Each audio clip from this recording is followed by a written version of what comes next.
नमस्कार, आप सभी का स्वागत है। इसके पूर्व हमने हेनरी फ्योल के सिद्धांतों को समझा था, जिसमें हमने हेनरी फ्योल का जीवन परिचय और उनके द्वारा दिए गए 6 सिद्धांतों को हमने देखा था। बच्चों, आज हम बाकी बचे हुए सिद्धांतों को समझेंगे। विद्यार्थियों, हेनरी फ्योल का जो अगला सिद्धांत उनके द्वारा दिया गया वो है कर्मचारियों को प्रतिफल। इस सिद्धांत के अनुसार श्रमिकों और कर्मचारियों को प्रतिफल पारिश्रमिक न्यायोचित तरीके से दिया जाना चाहिए। इससे अनुकूल वातावरण बनेगा तथा कर्मचारियों और प्रबंधन के बीच संबंध भी मधुर बने रहेंगे और श्रमिकों का पलायन भी रुकेगा। यदि हम अच्छे कर्मचारियों को उचित पारिश्रमिक नहीं देंगे तो वो हमको छोड़कर किसी अन्य संस्था में चले जाएंगे जहां पर उनको वेतन अधिक मिल रहा होगा।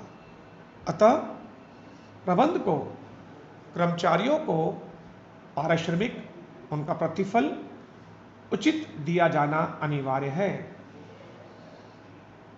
अगला सिद्धांत है केंद्रीकरण एवं विकेंद्रीकरण का सिद्धांत। हेनरी फ्योल के अनुसार निर्णय लेने के अधिकार यदि केंद्रित हैं तो इसे केंद्रीकरण कहते हैं। यदि निर्णय लेने के अधिकार कई अधिकारियों को सौंपा गया है तो उसे विकेंद्रीकरण कहा जाता है। फ्योल के अनुसार संस्था के प्रशासन में केंद्रीकरण की नीति अपनाई जाए अथवा विकेंद्रीकरण की, इसका निर्णय संस्था के व्यापक हितों को देखकर किया जाना चाहिए।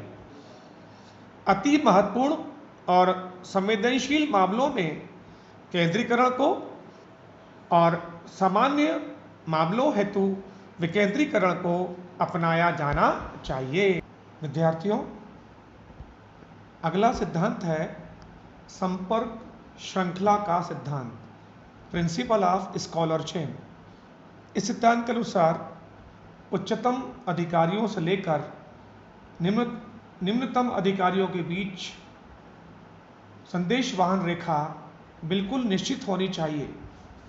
विभिन्न अधिकारियों के संबंध संगठन चार्ट की सहायता से प्रदर्शित किया जाना चाहिए।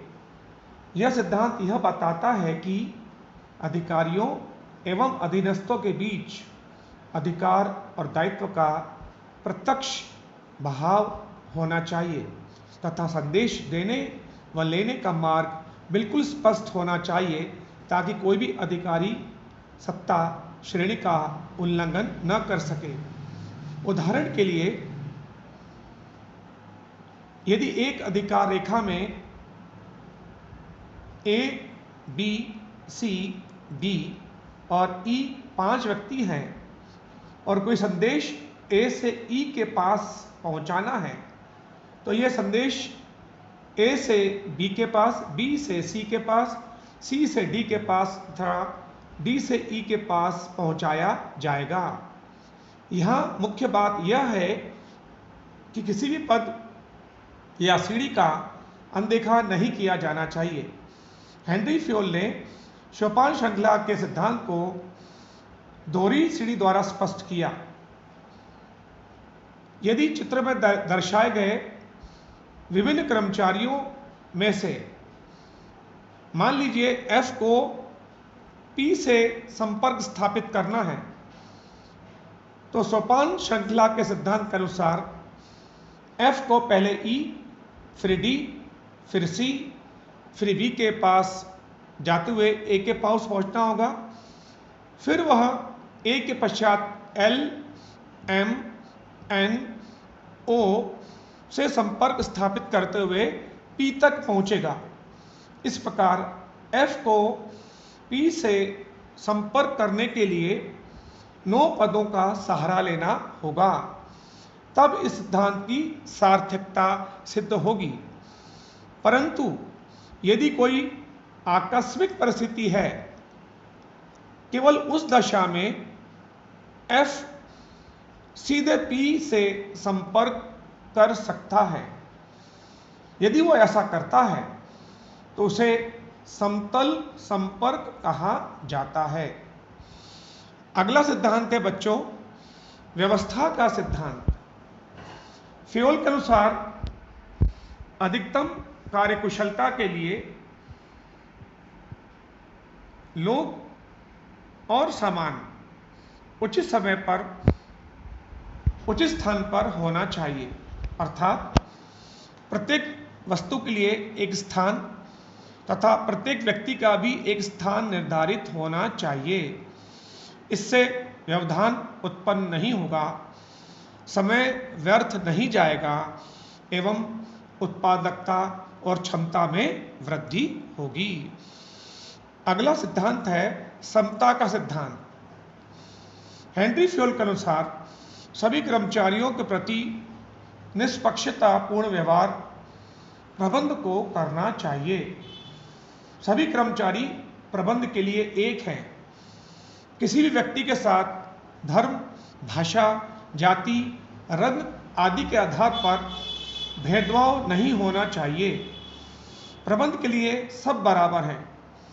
समता से आशय है कर्मचारियों के प्रति मैत्रीपूर्ण, न्यायोचित तथा उदारता का भाव रखना, अर्थात प्रबंध को सभी के साथ समता पूर्ण व्यवहार करना चाहिए।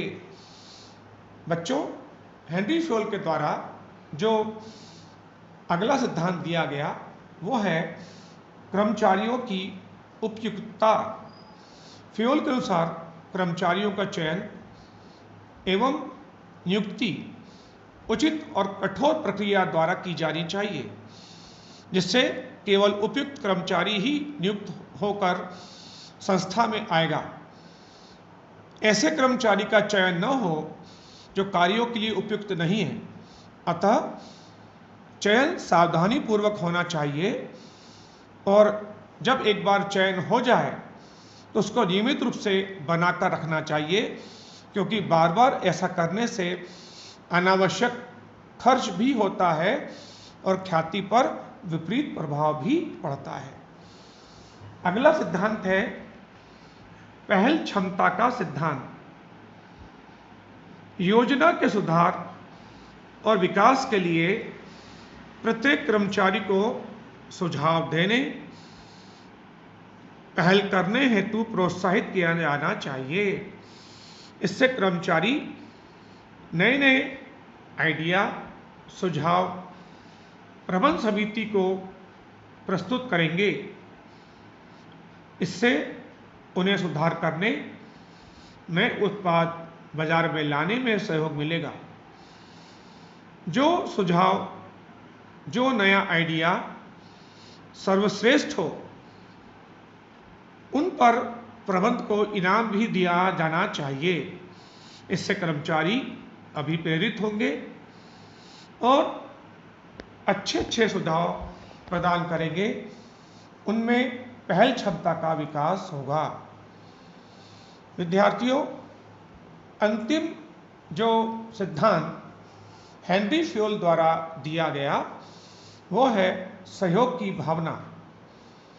प्रबंध को कर्मचारियों में एकता एवं पारस्परिक सहयोग की भावना को बढ़ावा देना चाहिए।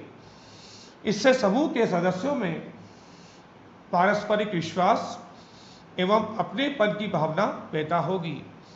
मैं इसके स्थान पर हम का उपयोग करना चाहिए।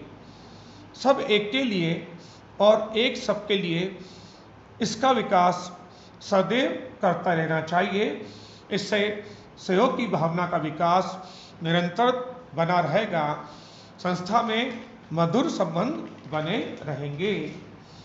तो विद्यार्थियों, ये थे हेनरी फ्योल के द्वारा दिए गए सिद्धांत। इस पाठ में परीक्षा की दृष्टि से महत्वपूर्ण प्रश्न बनता है।